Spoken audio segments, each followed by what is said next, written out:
To come in and give talks, give workshops on skills that they bring, because that will make them feel valuable. It will make them feel like the other people at the space or in the organization are gaining from their presence, which is just as important as the new person gaining from your presence. And also on an informal basis, ask people about their skills, when they come in. Pumping Station 1 does something at their meetings that I've always thought is really cool. If somebody, at the beginning of the meeting, our president's like, okay, who's never been here before? And everyone who's never been to a meeting at the hackerspace before, they raise their hand and, they introduce themselves, say who they are, say what they're interested in learning at the space, but they can also they're also encouraged to talk about what they already do, what their hobbies are, what their interests are. So that way, when people hear that and say, oh, this person's interested in radio, I have some questions about radio, maybe I'll talk to them.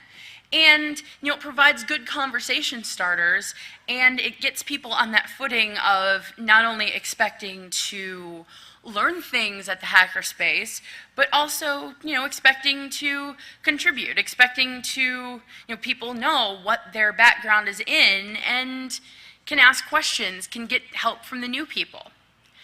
And again, encourage collaboration on projects. Like I was saying before, you can not only, teach a new person who's collaborating on a project with you things that you know, but you can learn from them. If you decide to collaborate on a project together, that means that the project probably takes some kinds of skills that one or the both of you have or want to learn, and puts you on a more equal footing. Finally, encourage others to engage new people. A culture of welcoming is not just a mask you put on anytime a stranger walks through the door.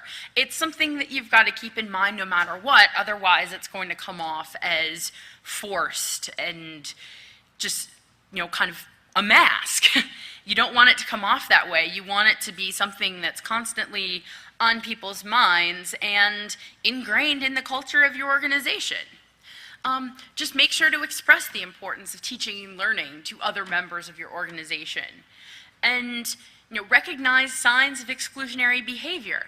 Often exclusionary behavior isn't necessarily something that people are doing deliberately. I mean, I know I'm guilty of it. If I'm having a bad day, I'll go to the space and be like, ugh, I don't want to deal with people, I don't want to deal with anything, I just want to sit down in the loft, put my head down, and read this book, or work on this project, or do something. But, if somebody's been involved in the hackerspace for a while, or known me for a while, they know it's Nikki on a cranky day.